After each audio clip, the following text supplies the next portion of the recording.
नमस्कार, जय हिंद दोस्तों। स्वागत है आप सभी का आपके अपने YouTube channel study CBL classes में। दोस्तों, आज की इस वीडियो में हम बात करेंगे क्लास 12th के एक बहुत ही अच्छी स्टोरी लाटी के बारे में। लाटी कहानी जो है बहुत ही सजीव और बहुत ही मर्मम कहानी है, जो कि लेखिका शिवानी के द्वारा लिखी गई है। लाटी कहानी में शिवानी जी ने इतनी सजीवता भर दी है कि कहानी पढ़ने वाले पाठक और सुनने वाले श्रोता सभी के दिलों को झंझोड़ कर रख देती है। तो इस कहानी की शुरुआत करने से पहले मैं आपको बता दूं कि यह कहानी जो है, इस कहानी की जो नायिका है उसका शुरुआती नाम बानो है, जो कालांतर में चलकर परिवर्तित होकर लाटी हो जाता है। और उसके बाद उसके पति मेजर जो पहले कभी कप्तान हुआ करते थे। इस कहानी में दिखाया गया है कि किस प्रकार से पति के ना रहने पर घर वालों की तरफ से पत्नी को कितनी प्रताड़ना, कितना शोषण किया जाता है। ये कहानी इस चीज़ की सजीवता को दर्शाती है।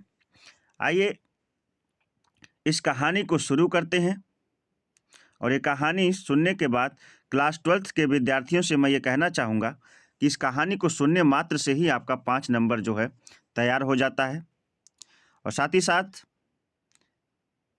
दोस्तों, जैसा कि मैं आपको बता दूं, साहित्य मेरा विषय नहीं है, मेरा विषय विज्ञान क्षेत्र है। लेकिन किन कारणों से आजकल मैं साहित्य में अत्यधिक रुचि ले रहा हूं, तो कृपया आप सभी जो है मेरा खुलकर समर्थन करें और मेरे चैनल को सब्सक्राइब करें, वीडियो को लाइक करें और ज़्यादा से ज़्यादा अपने दोस्तों तक शेयर करें। बोर्ड के दृष्टिकोण से और साथ ही साथ मनोरंजन की दृष्टिकोण से ये कहानी आपके लिए बहुत ही अच्छी है। तो चलिए शुरू करते इस कहानी को। कहानी की शुरुआत होती है सेनेटोरियम से। सेनेटोरियम उस स्थान को कहते हैं जहाँ पे जो है टीबी के मरीजों को रखा जाता है। वर्तमान समय में जिस तरह से टीबी, आज हम बहुत ही आसानी से टीबी की औषधियाँ प्राप्त कर लेते हैं और टीबी ठीक भी हो जाती है, बिल्कुल खांसी जुकाम की तरह। पहले ऐसा नहीं था। पहले टीबी को बहुत बड़ी महामारी माना जाता था और जिसको होती थी उसको उसका मरना तय था। इस जो है कहानी की नायिका, जिसे मैं बानो कह के बुला रहा हूँ शुरुआत में, और कालांतर में जो जाकर लाटी हो जाती है, उसे टीबी की बीमारी हो जाती है।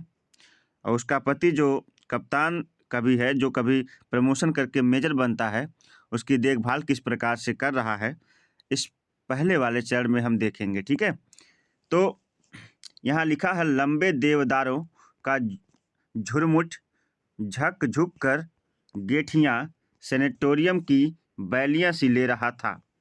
जो देवदार का वृक्ष था, उस सेनेटेरियम की बैलियाँ सी ले रहा था। कांच की खिड़कियों पर सूरज की आड़ी तिरछी किरणें मरीजों के क्लांत चेहरों पर पड़कर उन्हें उठा देती थी। जो सेनेटोरियम में मरीज थे, उन्हें उनके उदास चेहरे पर, उनके जो है बीमार चेहरे पर पड़कर उन्हें क्या करती थी, उठा देती थी सूरज की किरणें। मौत की नगरी के मुसाफिरों, जो वहाँ पे रोगी थे, लेखिका ने उनके लिए मौत की नगरी के मुसाफिरों शब्द का प्रयोग किया है कि चेहरे जीर्ण पीले चेहरे सुबह की मीठी धूप में क्षण भर को खिल उठते थे। जो रोगियों के पीले चेहरे थे, वो क्षण भर की धूप में क्या होते थे, खिल उठते थे। आज टीबी, वर्तमान समय की लेखिका बात कर रही, जिस समय हमें कहानी पढ़ रहे हैं, आज टीबी सिर दर्द और जुकाम खांसी की तरह आसानी से जीती जाने वाली बीमारी है। आज इस समय जो वर्तमान समय में टीबी जो है क्या है, सिर दर्द खांसी जुकाम की तरह जीती जाने वाली बीमारी है। पर आज से कोई 20 साल पहले, आज से लेखिका आपको 20 साल पहले ले जा रही है, आज से कोई 20 साल पहले टीबी मृत्यु का जीवंत आह्वान थी। मतलब जिसे टीबी हो जाता था उसका मरना तय था। ठीक है दोस्त। भुआली से भी अधिक मांग तब गेठियां सैनिटोरियम की थीं, और अधिक मांग तब जो है यानी एक अच्छे घर से मांग जो है सैनिटोरियम की थी, जिसके घर पे टीबी का मरीज हो जाता था उसे ले जा करके सैनिटोरियम में छोड़ दिया जाता था। काठ गोदाम से भी कुछ ही मील दूर एक ऊंचे पहाड़ पर गेठियां सैनिटोरियम के लाल लाल छत्तों के बंगले छोटे छोटे गुलदस्ते से सजे थे। जो सैनिटोरियम है उसका दृश्य लेखिका दिखाना चाहती है कि काठ गोदाम से कुछ ही मील दूर ऊंचे पहाड़ पर गेठियां सैनिटोरियम के लाल लाल छतों से बंगले छोटे छोटे गुलदस्ते से सजे हुए थे। मेरे जो बंगले थे छोटे छोटे गुलदस्तों से सजे हुए थे। 3 नंबर के बंगले का दुगना किराया दे करके कप्तान जोशी, जो 3 नंबर का बंगला था उसका दुगना किराया दे करके कप्तान जोशी ने अपनी रोगड़ी पत्नी, देखिए कप्तान जोशी जो है इस कहानी का नायक है, और उसकी पत्नी जो है इस बानो या कालांतर में जो जाकर लाटी हो जाती है, लाटी से नाम मिलता है, वह इस कहानी की नायिका है। और भी कई सारे किरदार हैं और भी कई सारे पात्र हैं जिसे मैं आपको आगे बताऊंगा, लेकिन इसका नायक कप्तान जोशी है जिसकी पत्नी है बानो, कालांतर बाद क्या हो जाती है, लाटी। तो फिर इसके उपरांत कह रहा कि दुगना किराया देकर के कप्तान जोशी स्वयं अपनी रोगड़ी पत्नी के साथ रहता था। यानी एक सैनिटोरियम बंगला नंबर 3 में जो है कौन रहता था, कप्तान जोशी अपनी रोगड़ी पत्नी के साथ रहता था। बंगले के बरामदे में पत्नी के पलंग के पास वह दिन भर आराम कुर्सी डाले बैठा रहता था। अपनी पत्नी के जो है, अपनी पत्नी जो उसकी बीमार पत्नी थी जिसे टीबी ने जकड़ लिया था, उसके पास वह कुर्सी डाले आराम से बैठा रहता था। कभी अपने हाथों से टेम्परेचर चार्ट भरता और कभी समय देख देख कर दवाइयाँ देता। कभी अपने हाथ से टेम्परेचर चार्ट भरता और कभी समय देख देख कर दवाइयाँ देता। पास के बंगले के मरीज बड़ी तृष्णा और चाव से उनकी कबूतर सी जोड़ी को देखते। जो बगल वाले बंगले के जो मरीज थे उन दोनों की कबूतर की जोड़ी, मतलब एक दूसरे से जो प्रेम को दर्शाया गया यहाँ पर, इस जोड़ी को देखते थे। ऐसी घातक बीमारी में भी कितने यत्न, और जो टीबी मैंने बताया आज के समय में, पहले जो है टीबी को एक घातक बीमारी माना जाता था, आज तो बड़ी ही ये हमारे लिए बहुत ही सामान्य सी बीमारी है। चलिए, स्नेह सेवा करता था, मतलब कहने का तात्पर्य है कितनी भयंकर बीमारी में भी स्नेह सेवा करता था कप्तान जोशी। कभी उसके आनंदित चेहरे पर झुंझलाहट या खीज की अस्पष्ट रेखा भी नहीं उभरती थी। कभी भी उसके मन में, मतलब अपने पत्नी की सेवा करने के जो इच्छा ना हो, ऐसा कभी ना हो, ठीक है ना। कभी वह घुंघराले बालों को ब्रश से संवारता, कभी अपनी पत्नी के घुंघराले बालों को ब्रश संवारता तो बड़े ही मीठे स्वर में पहाड़ी झोड़े गाता, ठीक है। उनकी पहाड़ी झोड़े मतलब पहाड़ी गाना, उनकी मिठास में तिब्बती बकरियों के गले में बजती रुनकती घंटियों की सी झुनक रहती थी। मतलब यहाँ पर आपको लेखिका कहानी सुनने को नहीं कह रही है बल्कि कहानी महसूस करने को कह रही है कि इस सजीवता को महसूस करिए। आपकी कह रहा कि उनके मीठे स्वर में पहाड़ी झोड़े गाता और उसकी मिठास में तिब्बती बकरियों के गले में बजती रुनकती घंटियों की सी झुनक रहती। पहाड़ी मरीज बिस्तरों से पुकार कर कहते, वाह कप्तान साहब, एक और। ये मतलब गाना जब गाता था तो कहते थे वाह कप्तान साहब एक और हो जाए ना। जैसे अब नहीं कि कोई गाना गाता अच्छा गा देता तो कहते एक और सुना दीजिए, एक और गा दीजिए, सेम उसी तरह से कप्तान अपने पलंग से घुली मिली सुंदरी बानो जो कि उसकी पत्नी है, नायिका है, जिसे टीबी रोग हुआ है, जिसे उसने दुगना किराया दे करके क्या किया है, भर्ती करवाया है अस्पताल में, सेनेटोरियम में। कप्तान अपने पलंग से घुली मुली सुंदरी बानो की ओर देख बड़े लाड़ प्यार से मुस्कुरा देता। बानो का गोरा चेहरा बीमारी से एकदम पीला पड़ गया था। यानी बानो का जो चेहरा था, जो कभी गोरा पीला हुआ करता था, वह बीमारी से कैसा पड़ गया था, पीला पड़ गया था। और उसकी बड़ी बड़ी आंखें और बड़ी बड़ी उसकी बड़ी बड़ी आंखें और बड़ी बड़ी हो गई थी। शांत तरल दृष्टि से वह कप्तान को दिन रात टुकुर टुकुर देखती रहती थी। मतलब वह जो है, बानो जो है, जो कि उसकी पत्नी है, जिसे टीबी रोग ने जकड़ लिया है, और उसका चेहरा जो कभी गोरा हुआ करता था वह पीला हो गया है, वह शांत और तरल दृष्टि से कप्तान को टुकुर टुकुर देखती रहती थी। विवाह के 2 वर्ष पश्चात ही उनका वास्तविक हनीमून था। विवाह के 2 वर्ष पश्चात ही उनका वास्तविक हनीमून था, जहां न अम्मा चाची और न ताई की शासन की लगाम थी, न नई बहू के घूंघट की बंदिश थी। पिंजड़े की चिड़िया आज़ाद कर दी गई थी, किंतु अब उसके कमज़ोर डैनों, मतलब कि सेनेटोरियम हाउस की बात कर रही है लेखिका, कि यहाँ पर कोई लगाम नहीं था, क्योंकि ना उसके पास उसकी चाची थी, ना सास थी, कोई उसकी हाल खबर लेने नहीं आया था। तो वही बताना चाहती है लेखिका कि पिंजड़े की चिड़िया आज़ाद कर दी गई थी, किंतु अब उसके कमज़ोर डैनों मतलब पंख में उड़ने की ताकत नहीं थी। मतलब इतनी टीबी रोग से ग्रसित होकर इतनी कमज़ोर हो गई थी, अब उसमें चलने फिरने की ताकत नहीं थी। कप्तान उसके दुर्बल तप्त हथेली को अपनी कसरती मुट्ठी में बड़े प्यार से दबाकर सहलाने लगता। मतलब कप्तान जो है उसके हथेली को अपने हाथ में लेकर के बड़े प्यार से दबाने लगता, और उसकी सीक मतलब वो जो घरों में लगाई जाती है सीक, लोहे की सरिया जो होती है, कलाई की सोने सी की चूड़ी सर सर कर कोहनी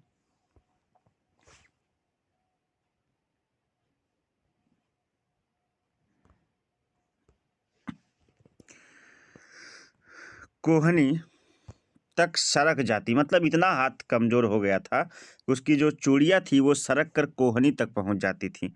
उन दिनों गेठियाँ डॉक्टर एक अधेड़ स्विस था। उनमें जो डॉक्टर था वह एक अधेड़ स्विस था, स्विस का रहने वाला।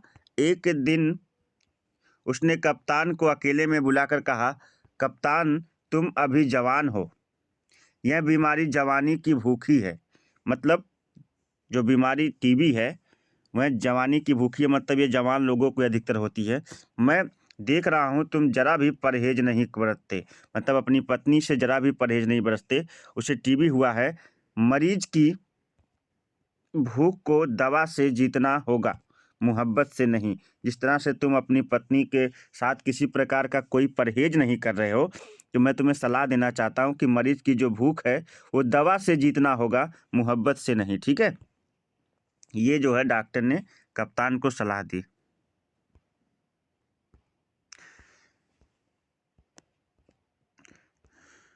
क्षण भर को सब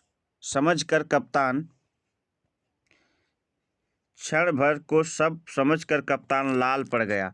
उसके बूढ़े पिता के भी कई पत्र आ चुके थे और माँ ने रो रो कर चिट्ठियाँ डाल दी थीं। मेरे 10-20 पूत नहीं हैं।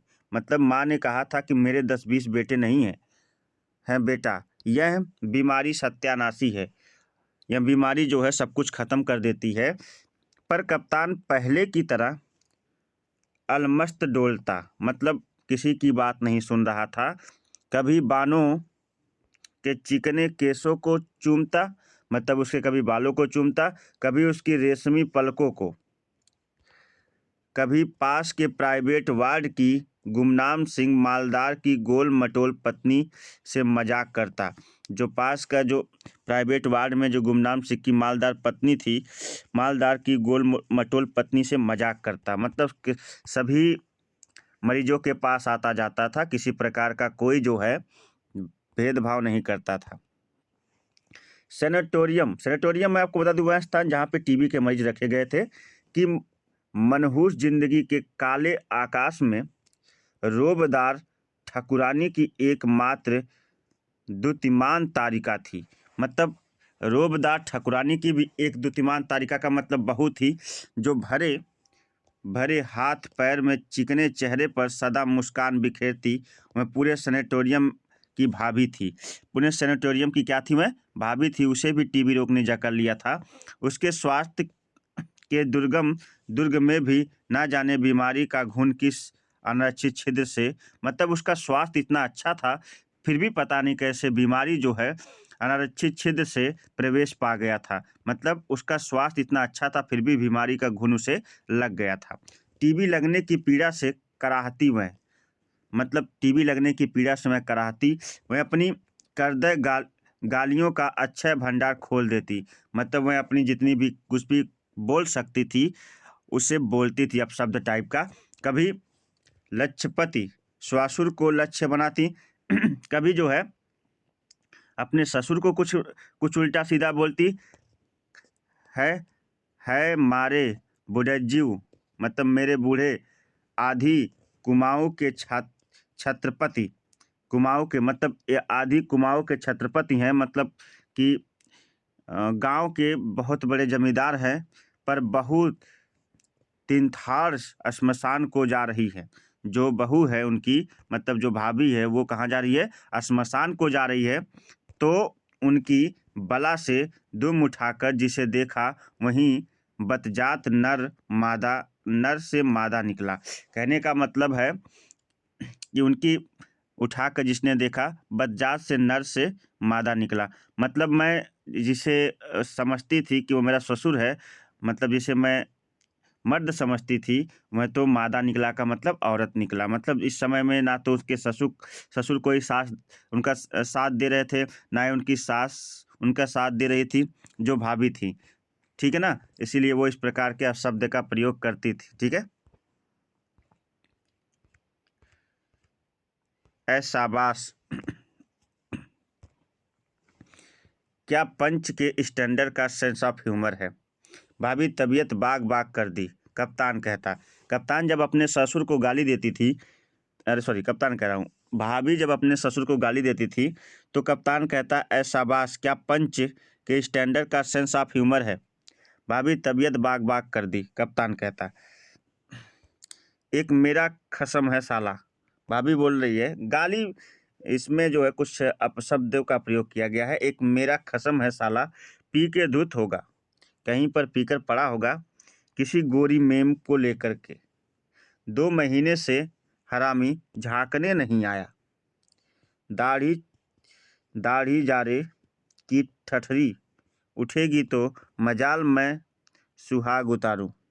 वह फिर कहती कि दाढ़ी जारे की ठठरी उठेगी तो मजाक में सुहाग उतारूं। ये दोस्त, ये जो भाषाएं हैं ये पहाड़ी क्षेत्रों की है, इसलिए थोड़ा सा हमारे समझ में भी कम आएगी।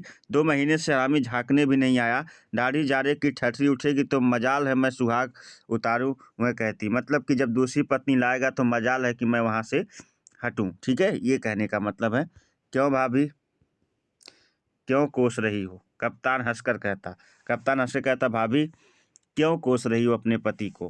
प्रौढ़ा नेपाली भाभी की सदाबहार हंसी से खिलखिलाती। तो प्रौढ़ा नेपाली भाभी की सदाबहार हंसी से खिलखिलाती आंखें छलक उठती, मतलब वह फिर जो है मायूस हो जाती। शाबाश कप्तान बेटा, तुझे देखकर मेरी छातियों में दूध उतर आता है। कैसी सेवा कर रहा है तू, मतलब तुझे देखकर मेरी ममता जाग उठती है। तू कैसी सेवा कर रहा है तू अपने पत्नी की, और एक हमारे हैं कुतिया के जने, मतलब होता है कि एक हमारे है कुतिया के जने, मतलब कुतिया के जने मिले तो मूछें उखाड़ कर हरामी के मुंह में ठूंस दूं। मतलब ये जो है एक दूसरा मरीज जो है क्या कर रहा है, कर रही है अपने बेटों को गालियां दे रही है कि एक तू है जो अपनी पत्नी की कितनी सेवा करा, और एक हमारे जो बेटे हैं वो इस प्रकार से जो है नालायक हैं, अगर मिले तो मैं इस प्रकार से उनके साथ सलूक करूं। ठीक है ना। कप्तान हंसते हंसते दूहरा हो जाता, मतलब मुड़ जाता। मूछें उखाड़ कर मुँह में ठूसने की बात ऐसी जम जाती, वह भागकर बानों को सुना आता कि वह जो है हँसी के मारे जाकर के किसको सुनाता? अपनी पत्नी बानो को। नेपाली भाभी के पति की असंख्य मोटरें अल्मोड़ा नैनीताल को घेरे रहती। जो नेपाली भाभी थीं, उनके पति की असंख्य मोटरें, मतलब उनकी कई सारी गाड़ियाँ चलती थी जो अल्मोड़ा से नैनीताल को घेरे रहती थीं। चाय के बगीचों का अंत नहीं था, मतलब इतनी प्रॉपर्टी थी, इतना धन संपत्ति था कि चाय के बगीचों का अंत नहीं था। किंतु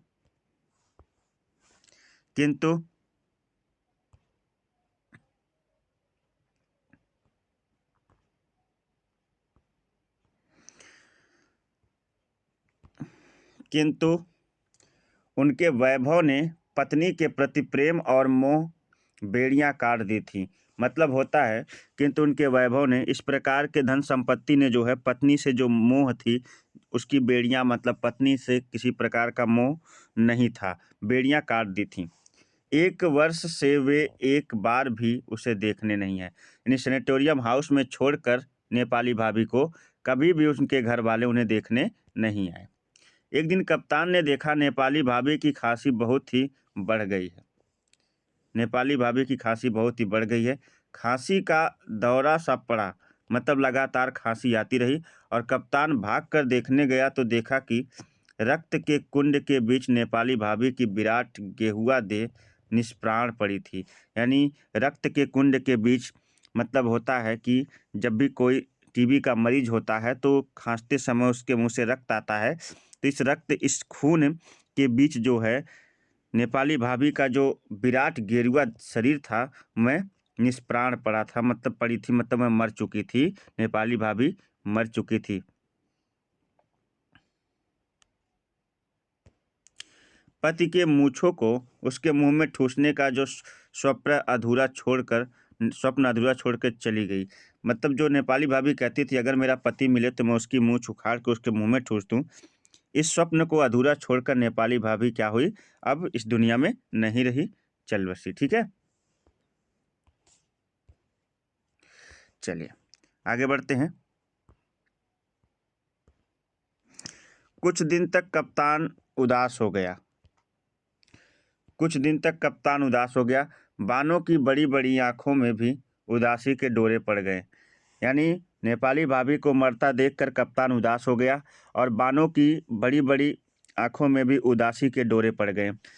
जब ऐसी हंसती खेलती लाल लाल भाभी को मौत खींच ले गई तो हड्डियों का ढांचा मात्र बानों को हवा में उड़ती हुई रुई की फाहा थी। उन्होंने कहा कि जब इतनी मोटी तगड़ी जो भाभी थी उन्हें जो है टीबी अपने साथ खींच ले गई, तो हंसती खेलती भाभी को, तो मैं तो एक हड्डियों का ढांचा मात्र हूँ जो हवा में उड़ती हुई रुई का फाहा है। ठीक है, भाभी की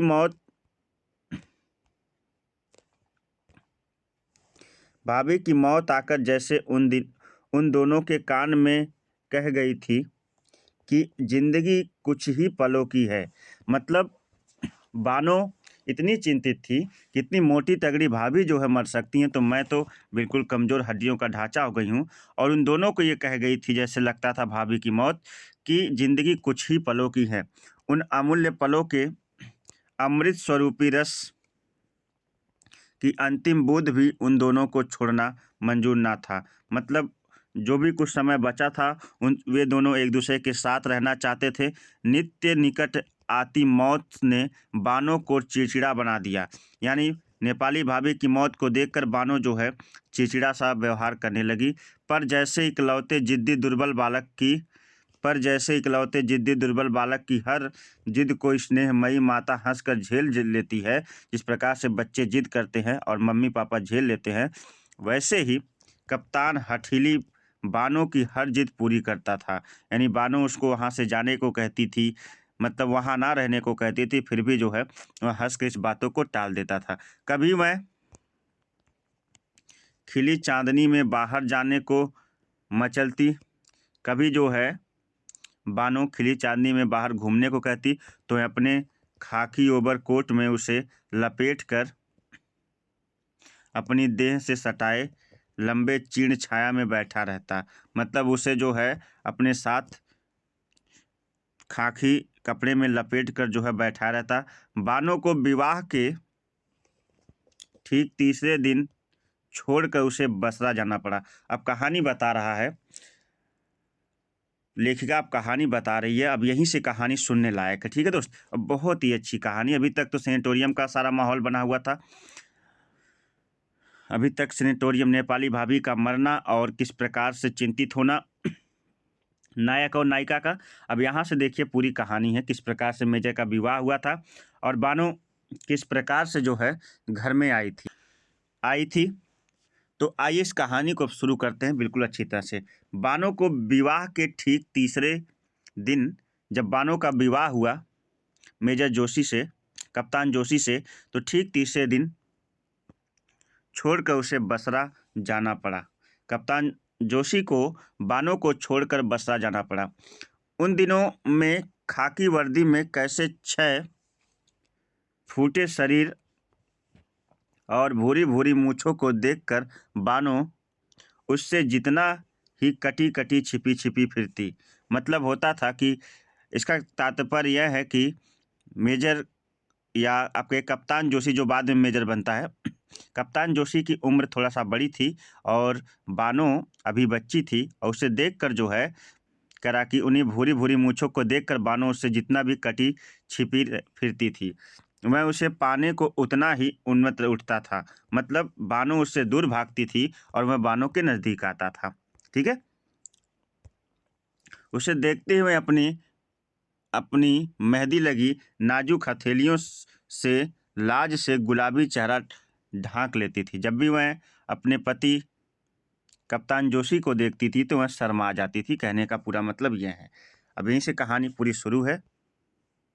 अब आप देखते चलिए और सुनते चलिए बड़े ध्यान से। अमृत स्वरूपी रस की अंतिम बूंद भी उन दिनों को छोड़ना मंजूर ना था कप्तान जोशी को।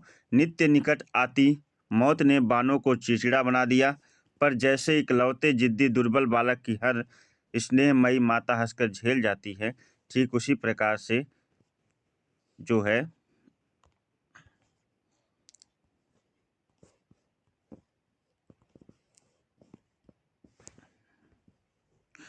हाँ, यहाँ से देखिएगा, यहाँ से कहानी उसके बाद है। ये बीच में थोड़ा सा गैप आ गया था, फिर से मैं आपको बताता हूँ। यहाँ से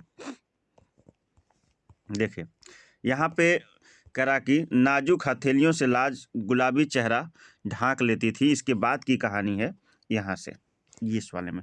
क्या नाम है तुम्हारा, क्या नाम है तुम्हारा, मतलब क्या नाम है तुम्हारा। वह तीखी ठुड्डी उठाकर कप्तान ने पूछा। कप्तान ने उससे पूछा बानो से, क्या नाम है तुम्हारा। बानो, उसके पतले होठ हिलकर रह गए, उसके पतले होठ धीरे से हिलकर क्या करे रह गए। राम राम, मुसलमानी नाम, कप्तान ने हंसकर छेड़ दिया। सब यही कहते हैं, मैं क्या करूं। बानो की आंखें छलक उठी। सब यही कहते हैं, मैं क्या करूं, मतलब मेरा नाम बानो है तो मैं क्या करूं। मैं तो तुम्हें छेड़ रहा था। कितना प्यारा नाम है। पहाड़ी नाम भी कोई नाम होते हैं भला, रसूली, परूली, रमा, खष्टी। वह बोला, कितने साल की हो तुम। इस आषाढ़ में 16वां लगेगा। बानो ने ऐसे उत्साह से बोली जैसे उसने आधी जिंदगी पार कर ली हो। कप्तान का दिल भर आया और अपनी खिलौने सी बहू को उसने, खिलौने सी बहू का मतलब खिलौने सी, उधर बहू कहते हैं मतलब पत्नी को, उसने खींच के हृदय से लगा लिया। पहले मैं अपने ताऊ और पिता से सख्त नाराज हो गया था कि वह ठसकेदार बांका कप्तान और हाई स्कूल पास छोकरी को पल्ले बांध कर रख दिया। मतलब वह एक बड़ा मोटा तगड़ा कप्तान था और वह छोटी सी जो है 10 हाई स्कूल पास बालिका थी। पर बालिका बानो की सरल आंखों का जादू उस पर चल गया। तीसरे दिन ही उसे बसरा जाना पड़ा। कहाँ जाना पड़ा? बसरा। कहानी को एंजॉय कर रहे होंगे, उम्मीद कर रहा हूँ। जाना था, तीसरे दिन उसे बसरा जाना था। कप्तान बानों से विदा लेने गया तो वह कोने में बैठी छालियाँ कतर रही थी। अब छालियाँ कतर रही थी। उसके पलकें भीगी थीं और पति की आहट पाकर उसने घुटनों में सिर डाल दिया। मतलब जैसे कोई नाराज होकर के गर्दन नीचे कर लेता है। झट से झुककर कप्तान ने उसका माथा चूम लिया। उसका गला भर आया। 3 दिन की ताज़ा सुंदरी, जिसका विवाह भी 3 दिन ही हुए उसे आए हुआ था यहाँ पर। 3 दिन की ताज़ा सुंदरी नववधू को इस तरह छोड़कर जाना कप्तान को दुश्मन की गोलीबारी से भी भयंकर लगा। मतलब 3 दिन की जो शादी हुई थी, उसके बाद जब उसे कप्तान जोशी को बसरा जाना पड़ा, तो कह रहा हूँ यहाँ पे लेखिका ने कहा है कि 3 दिन की नववधू को इस तरह से छोड़कर कप्तान को दुश्मन की गोलीबारी से भी भयंकर लगा। इसके बाद 2 वर्षों तक कप्तान युद्ध की विभीषिका में भटक गया। यानी इसके बाद कप्तान जो है लगातार 2 वर्ष की विभीषिका में भटक गया। बर्मा और बसरा के जंगलों में भटक कर उसके साथी वहशी बन गए थे। वहशी का मतलब एक दूसरे को ही मार रहे थे, गंदे अश्लील मजाक करते, और फौजी अफसरों में कप्तान ही सबसे छोटी उम्र का था। बर्मा के युद्ध में स्तंभ सड़कों पर चपल बर्मी रमणियों के कुटिल कटाक्षों का अभाव नहीं था। मतलब जो बोलियां बोलते थे, ऐसे बर्मा लोगों का कटाक्ष ऐसा अभाव नहीं था। फिर भी कप्तान अपनी जवानी के दांतों के बीच जीभ को बचाता सीत गया। मतलब कुछ भी किसी को बोलता नहीं था, बहुत ही शांत रहता था। 2 साल बाद घर पहुंचा तो दुनिया बदल चुकी थी। जब 2 साल बाद बसरा से लौट कर आया घर पे कप्तान जोशी, तो उसकी दुनिया ही बदल गई। उन दो वर्षों में बानों ने 7 ननदों के ताने सुने।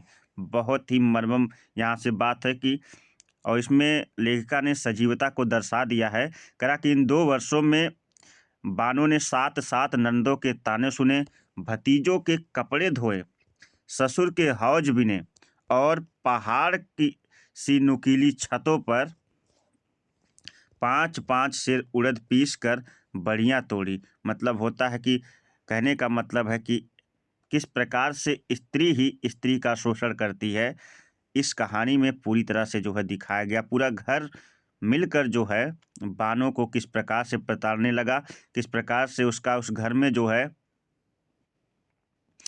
शोषण होने लगा, लोग किस प्रकार से उसे परेशान करते थे। उन 2 वर्षों में क्या क्या हुआ बानों के साथ। पीस कर बेड़ियाँ तोड़ी। कभी सुनती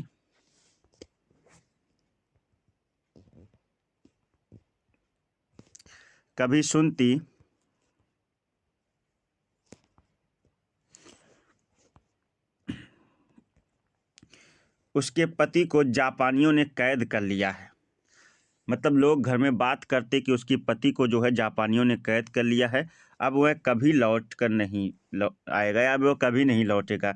सास और चचिया सास के व्यंग बाण उसे छेद देते। जो वो लोग बात बोलते, उससे जो है बानों को बहुत तकलीफ होती थी। वह घुलती गई, मतलब वह कमज़ोर होती गई। एक दिन 6 तक्षक कुंडली मार कर उसके नन्ही सी छाती पर बैठ गया। 6 का मतलब होता है टीबी रोग। मतलब उसे टीबी रोग हो गया। उसे सेनेटोरियम भेज दिया गया। उसे जो है कहाँ भेज दिया गया? सेनेटोरियम भेज दिया गया था। दूसरे ही दिन कप्तान बानों के देखने चल दिया तो घर वालों के चेहरे लटक गए। जब दूसरे दिन जो है कप्तान सीधा सेनेटोरियम चला गया तो घर वालों के चेहरे लटक गए। गेठिया पहुंचा और एक प्राइवेट वार्ड के बरामदे में लेटी बानों को देखकर उसका कलेजा उछलकर मुंह को आ गया। बानों को देखकर उसका मतलब उसे उसका कलेजा मुंह को आ गया। मतलब होता है कि वह काफ़ी जो है उदास हो गया। 2 वर्षों में बानो घिस कर और भी बच्ची बन गई थी। मतलब जैसी थी उससे और भी जो है कमज़ोर दुबली पतली हो गई थी। कप्तान को देखकर उसकी तरल आंखें खुली ही रह गई। मतलब होता कप्तान को देखकर उसकी आंखें खुली की खुली रह गई। फिर आंसू टपकने लगे। बहुत ही सजीव कहानी है। इसको पढ़ते पढ़ते जो है मैं भावुक हो जा रहा हूँ। ठीक है। फिर आंसू टपकने लगे। कहने और कैफियत देने की कोई गुंजाइश नहीं थी। बानो के बहते आंसुओं की धारा ने 2 साल के सारे उलाहने सुना दिए। मतलब जो भी उसके साथ घटित हुआ था उस सारी बातें जो है उसके आंसुओं ने सुना दिए। दोनों ने समझ लिया कि मिलन के वे क्षण मुट्ठी भर ही रह गए थे। मतलब अब जो है बानो जल्द ही मरने वाली थी और मिलन के वे क्षण जो है मुट्ठी भर क्या हुए थे, रहने वाले थे। उन दिनों सेनेटोरियम में एक अत्यंत क्रूर नियम था कि रोगियों को उनकी अंतिम अवस्था जानकर उन्हें घर भेज दिया जाता था। मतलब कि जब रोगी मरने वाला था उससे पहले उसे उसके घर भेज दिया जाता था। सेनेटोरियम में मृत्यु का प्रवेश सर्वथा निषिद्ध था। मतलब सेनेटोरियम में कोई मृत्यु का जो प्रवेश था निषिद्ध था। मतलब वहाँ कोई मरता नहीं था। मरने के टाइम उसे घर भेज दिया जाता था। नेपाली भाभी की मृत्यु के बाद कप्तान और बानो मातम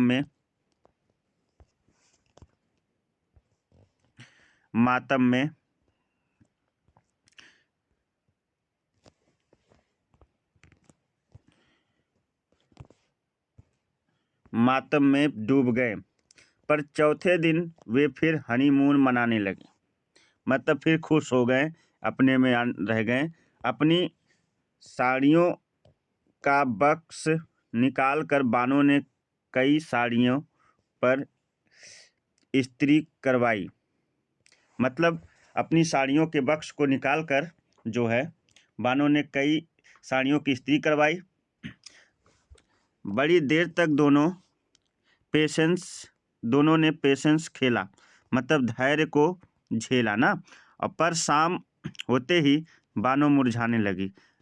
पर शाम होते ही जो है बीमारी ने जब फिर से जो है अपना असर दिखाना शुरू किया तो मुरझाने लगी और दिन भर उसे दस्त आ रहे थे। और टीबी के मरीज को दस्त आना खतरे से खाली नहीं होता। टीबी के मरीज को यदि दस्त आ रहा तो दस्त मतलब उल्टी तो खतरे से खाली नहीं था। डॉक्टर दलाल आया। उसने कप्तान को बाहर ले जाकर कमरा खाली करने की नोटिस दे दिया। बोला कि कमरा खाली कर दीजिए, कल ही ले जाना होगा। I give her 2 to 3 days। मैं इसे 2 से 3 दिन में ले जाऊंगा, इससे ज़्यादा नहीं। I give her 2 3 days। मैं मतलब यह 2 से 3 दिन से ज़्यादा यह नहीं बचेगी। मतलब अब इसके मरने का समय आ गया है। ये बात जो है किसने कहा? डॉक्टर दलाल ने कहा। मतलब उसका नाम दलाल था। कप्तान का चेहरा सफ़ेद पड़ गया। घर जाने का प्रश्न नहीं उठता था। मतलब घर जाने में उसे बहुत ही दिक्कत महसूस हो रही थी। 3 रस भरे महीनों की मीठी धरोहर को वह घर की कड़वाहट से अछूता ही रखना चाहता था। जो बानो थी उसकी बीमारी को और उसे जो है घर की कड़वाहट से दूर रखना चाहता था। भुआली के पास ही एक चाय की दुकान के नीचे साफ सुथरा कमरा मृत्यु का पासपोर्ट पाए बानो जैसे अभागे मरीजों के लिए करा कि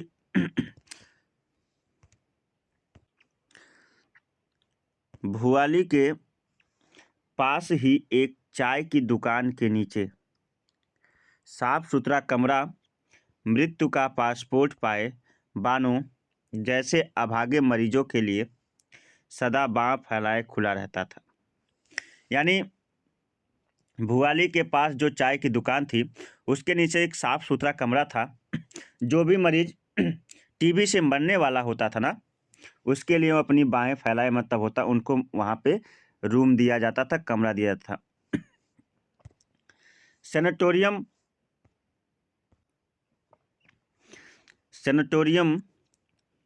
छोड़कर हम कल दूसरी जगह चलेंगे। बानो यहाँ साली तबीयत बोर हो गई है। मतलब ये जो है कप्तान ने कहा। बड़े उत्साह से और आनंद से कप्तान ने भूमिका बांधी। मतलब अपने पत्नी से छुपाना चाहता था, पर बानो का चेहरा फक पड़ गया। मैं समझ गई थी आज उसे भी नोटिस दे दिया गया। बड़ी रात तक कप्तान उसके गालों के पास अपना चेहरा ले जाकर गुनगुनाता रहा और बोलता रहा, बानो मेरी बन्नू। और उसके जब बानो को नींद आ गई तो वह भी पलंग पर जाकर सो गया। सुबह उठा तो बानो पलंग पर नहीं थी। सोचा घिसटती बाथरूम तक चली गई होगी। जोश आने पर मैं काफ़ी दूर तक चल लेती थी। बड़ी देर तक नहीं लौटी तो मैं घबरा कर उठा और बानो कहीं नहीं थी। भागकर मैं मरीजों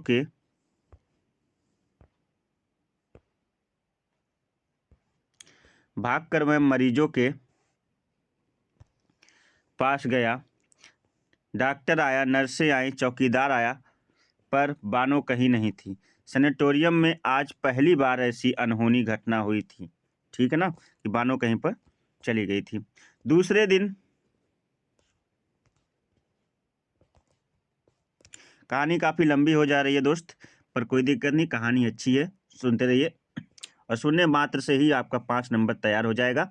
दूसरे दिन बड़ी दूर रथी घाट पर एक नदी थी। रथी घाट पर बानो की साड़ी मिली थी। मृत्यु के आने से पूर्व वह अभागी स्वयं ही भागकर मृत्यु को मिलने चली गई थी। मतलब वह मरने चली गई थी, नदी में कूद गई थी, नदी में कूदकर आत्महत्या करने चली गई थी। इससे कोई संदेह नहीं था कि बानो ने डूबकर आत्महत्या कर ली थी। इसमें कोई संदेह नहीं था कि बानो ने नदी में कूदकर क्या कर लिया, आत्महत्या कर लिया। शोक से पागल होकर के कप्तान उसकी साड़ी को छाती से चिपटाए फिरता रहा। मतलब उसके साड़ी को अपने छाती से लगाए फिरता रहा। किंतु मर्द की जवानी जाड़े की भयंकर लंबी रात के समान है, जो काटे नहीं कटती। ठीक है। एक ही साल में उसका फिर विवाह हुआ। कहने का मतलब ये है कि बानो के आत्महत्या करने के पश्चात जो है काफ़ी जीवन बचा हुआ था, इसलिए कप्तान ने एक ही साल में फिर विवाह कर लिया। अब के ताऊ और पिता ने खूब ठोक पीट कर बहू छाटी थी। अब की बार जो बहू लाए थे उसके ताऊ और पिता, वो खूब ठोक पीट का मतलब होता है काफ़ी छाट कर बहू लाया गया था, ठीक है ना। ऊंची, अगली, गोरी, यमे पास जो बहू थी, कप्तान की नई पत्नी के पिता थे। गोरी और यमे पास कप्तान की नई पत्नी के पिता मेजर जनरल थे। कौन थे? Major general. 40 तमगे लगाकर, उनके वर्दी पर 40 तमगे लगे थे। उन्होंने कन्यादान किया तो कप्तान बेचारा सहम कर रह गया। यानी कप्तान मेजर ने 40 तमगे लगा करके उनका क्या किया? कन्यादान किया। प्रभा, जो कि दूसरी पत्नी का नाम है, दूसरी नायिका है इस कहानी की, कप्तान जोशी की दूसरी पत्नी प्रभा इकलौती लड़की थी। फिर दुजू की बीबी थी। दुजू का मतलब होता है कप्तान जोशी, ठीक है। इकलौती थी जो बादशाह के घोड़ी से कम नहीं होती। दुजू जो होती है बादशाह की घोड़ी होती है, उससे कम नहीं होती। उसके 100 नखरे उठाता कप्तान, हंसना खिलखिलाना और मौज मस्तियाँ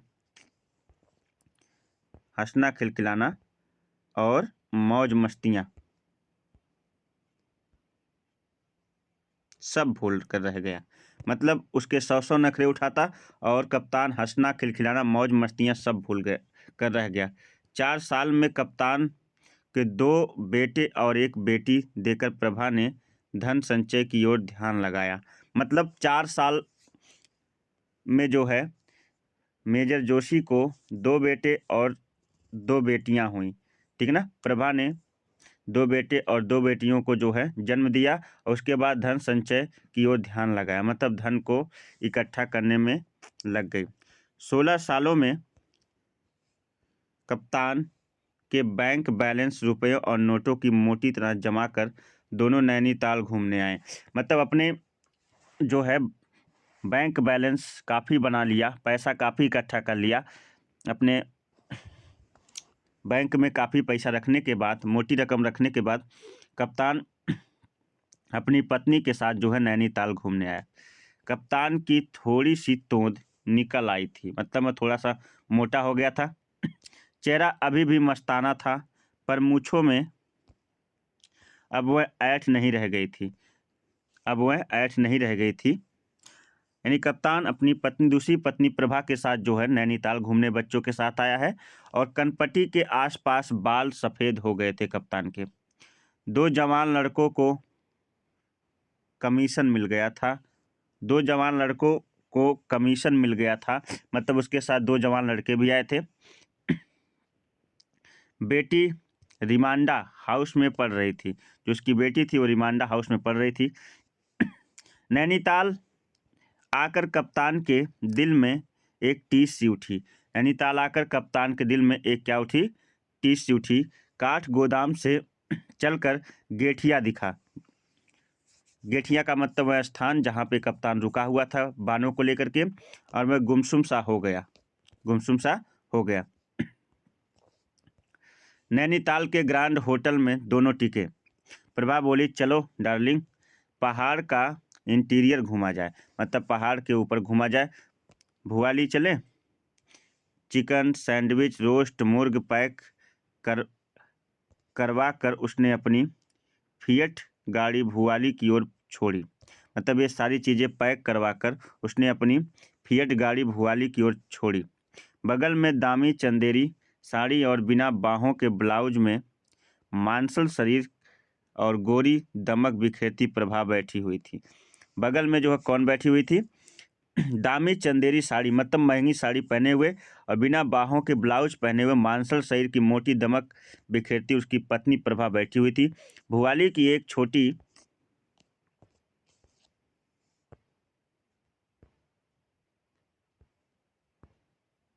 सी दुकान देखकर प्रभा ने गाड़ी रुकवा दी। इसी दुकान में आज एकदम पहाड़ी स्टाइल में कलई गिलास में चाय पियेंगे हनी। मैं बोली कि आज इस दुकान पे रुक कर जो है पहाड़ी स्टाइल में कलई के गिलास में चाय पियेंगे हनी, अपने पति को बोले।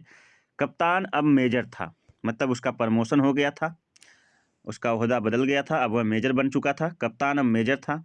मेजर की डिग्निटी कहाँ जाएगी? मैं बोला, मेजर की डिग्निटी का मतलब होता है कि मेजर का रौब कहाँ जाएगा? भाड़ में। कहकर प्रभा अपनी पेंसिल हील की जूतियाँ चटकाती दुकान में घुस गई। मतलब जो आजकल ऊंचे हील के जो सैंडल पहने हुए ऊंची दुकान में घुस गई। काठ की एक बेंच धुएं और कालिक से काली पड़ गई थी, उसी को झाड़ कर दोनों बैठ गए।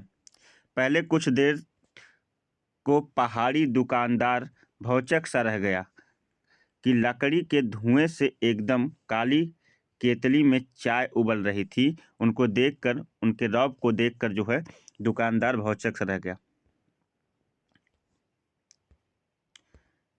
खूब गर्म 2 गिलास चाय पिलाओ प्रधान, मेजर ने पहाड़ी लैंग्वेज में कहा कि खूब गर्म 2 गिलास चाय पिलाओ, और दुकानदार का मुंह खुला का खुला ही रह गया। ऐसे अंग्रेजी में बोलने वाला अनोखा जोड़ा पहाड़ी कैसे हो गया? मैं सोचने लगा कि किस प्रकार से ये 2 जोड़ा, मतलब पहाड़ी पे तो अक्सर लोग कम पढ़े लिखे या इस प्रकार से होते हैं, लेकिन ऐसा अंग्रेजी बोलने वाला जोड़ा पहाड़ी कैसे हो गया? मैं चाय बना ही रहा था कि अलग अलग करते वैष्णवियों के दल ने भीतर घुसकर दुकान घेर ली। वैष्णवी आपको बताऊं एक दल था जिसमें लोग मतलब रहते थे, पूजा पाठ करते थे। जैसे हमारे यहाँ जो है लोग तीर्थ स्थलों का जब दर्शन करने जाते हैं तो उस प्रकार से वैष्णवियों का भी दल होता था, जो अलग करते हुए मतलब पूज राम नाम या पूजा पाठ करते हुए जो उसके दुकान के चाय की दुकान के पास आकर रुका, इसमें उन लोगों का दल होता था। उसमें कई लोग होते थे। मैं चाय बना ही रहा था कि अलग अलग करते वैष्णवियों का दल वैष्णवियों के दल ने भीतर से घुसकर दुकान को घेर ली। ओहो गुरु, भलदा भलदा कहकर हेड वैष्णवी जो हेड वैष्णवी थी, उस ग्रुप की जो मुखिया थी, हेड थी, ने बड़े प्रभुत्व स्वर में 16 गिलास चाय का ऑर्डर दे दिया। मतलब उस दुकानदार से कहा कि 16 गिलास चाय बनाइए। हेड वैष्णवी बड़ी मुखर जो वैष्णवी दल की मुखिया थी, वह बड़ी मुखर और मर्दानी थी। मतलब काफ़ी गट्स थे उसके। इसी से शायद मर्दाने स्वर में बोल रही थी। सोचा बामर जीव की ही दुकान की चाय छोरियों को पिलाऊंगी। उसने कहा कि दुकान की चाय बामर जीव की ही मतलब बामर की ही दुकान की चाय छोरियों को पिलाऊंगी, जो उसके साथ और भी वैष्णवी मतलब उस दल को कहते हैं जिसमें पुरुष नहीं केवल स्त्रियां रहती थी, ठीक है ना। तो आज एकादशी है, क्यों नहीं दुकानदार बोला, आज एकादशी है, क्यों नहीं। अरे लाठी भी आई है, अरे लाठी भी आई है, अरे कहाँ जाएगी अभागी, अरे लाठी भी आई है, अरे कहाँ जाएगी अभागी, वैष्णवी ने कहा। दुकानदार ने कहा अरे लाठी भी आई है, तो लाठी वही है जो पहले कभी बानो हुआ करती थी, अब वह लाठी हो गई है। वैष्णवी ने कहा। प्रभा और मेजर की दृष्टि एक साथ लाठी पर पड़ी। जब उन्होंने इस तरह से लाठी को पुकारा तो उनकी दोनों की जो है निगाहें लाठी पर पड़ी। कुत्थित बूढ़ी अधेर वैष्णवी को बीच में देवांगना सी सुंदरी। मतलब अब बता रहा कि सभी जो वैष्णवी थी वो तो बूढ़ी हो चुकी थी, मगर ये नई नवेली जो है सुंदरी थी। लाठी दाड़िम सी दंत पक्ति दिखाकर हंस दी। लाठी जो है मुस्कुरा दी या हंस दी उन सभी की इसका नाम लेने पर, ठीक है।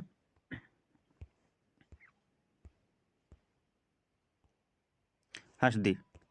मेजर का शरीर शून्य पड़ गया, क्योंकि वह पहचान गया कि यह कोई लाठी नहीं बल्कि उसकी पत्नी जो है बानो ही है। स्वस्थ शरीर जैसे साक्षात बानो ही बैठी थी।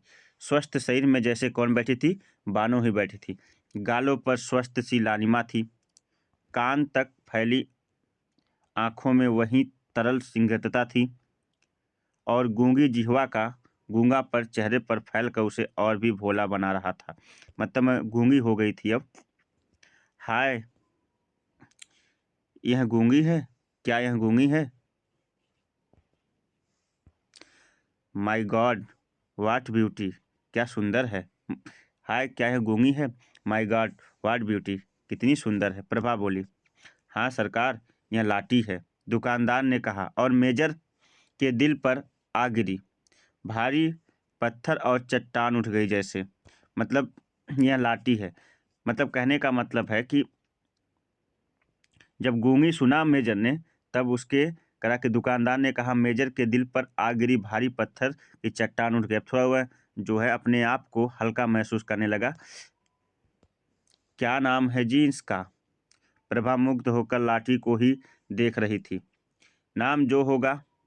मैं तो बह गया का मतलब करा कि मीम साहब अब तो लाठी ही इसका नाम है। हेड वैष्णवी ने कहा नाम जो भी था, मैं तो बह गया, अब इसका नाम हमने लाठी ही रखा है।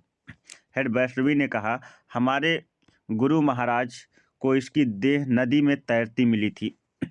मतलब जब बानो कूदी थी नदी में तब वह मरी नहीं थी, ठीक है ना। इसका मतलब ये है कि बानो की आवाज़ भी चली गई और यादाश्त भी चली गई, इस कारण से वह किसी को पहचान नहीं पा रही है, मगर मेजर उसे पहचान चुका है। हमारे गुरु महाराज इसकी देह को नदी हमारे गुरु महाराज को इसकी देह नदी में तैरती मिली। जीभड़ी इसकी कटकर कहीं गिर गई थी, मतलब इसकी जीभ जो है कहीं कटकर गिर गई थी। राम जाने कौन था वह, गले में चरियो मंगलसूत्र था, पता नहीं इसका पति कौन था, गले में मंगलसूत्र था। और ब्याह हो गया होगा, मतलब इसका ब्याह हो गया होगा। फिर हमारा गुरु महाराज इसको गुरु मंत्र दिया, मतलब इसे गुरु मंत्र दिया। और भयंकर क्षय रोग था, इसे तो क्षय रोग हो गया था, मतलब टीबी थी, ठीक है ना, और टीबी थी।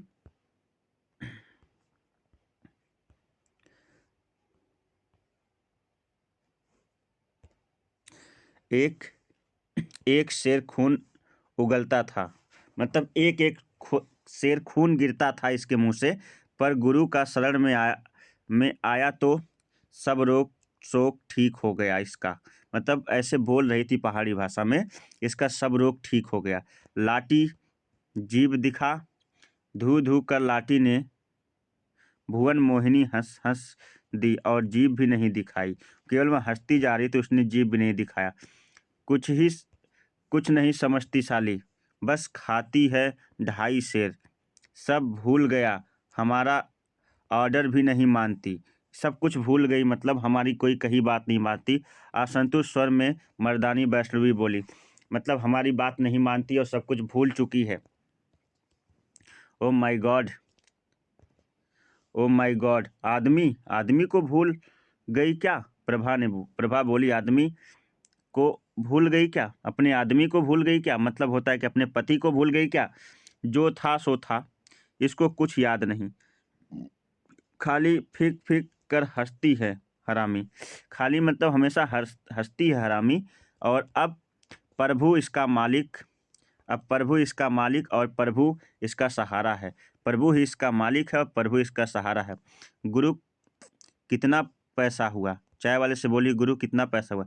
हेड वैष्णवी ने पैसे चुकाए और उसका दल अलख बजाता उठ खड़ा हुआ। लाठी बैठी ही रही। मेजर एकटक उसे देख रहा था। एक वही बानो थी जिसे डॉक्टर दलाल और कंकड़ जैसे प्रसिद्ध विशेषज्ञों की मृत्युंजय औषधियाँ भी स्वस्थ नहीं कर सकी थीं, मतलब वही बानो थी जिसे डॉक्टर दलाल और कंकड़ की प्रसिद्ध विशेषज्ञ औषधियाँ भी जो उनकी काम नहीं की, उसे ठीक नहीं कर पाई थी। उठ साली लाठी, हेड वैष्णवी ने हल्की सी ठोकर से लाठी को उठाया। एक बार फिर अपनी मधुर हंसी से मेजर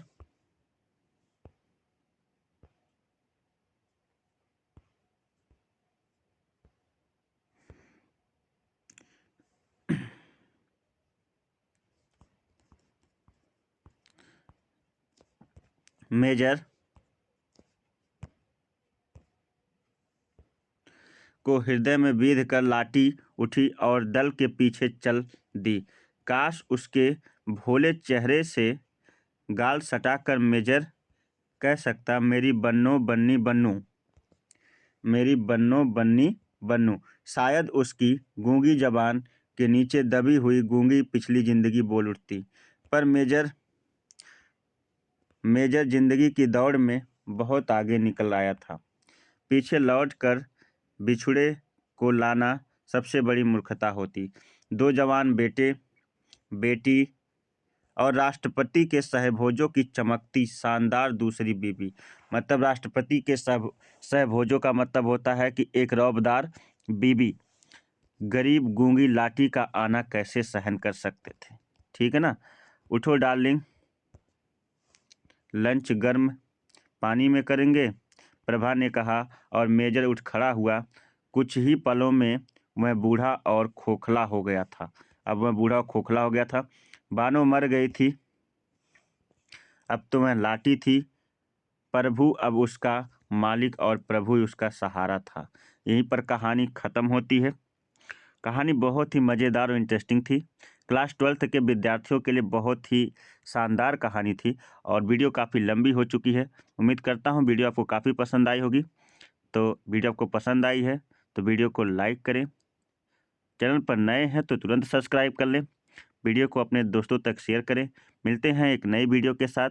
तब तक के लिए आप सभी को नमस्कार, बाय बाय, जय हिंद।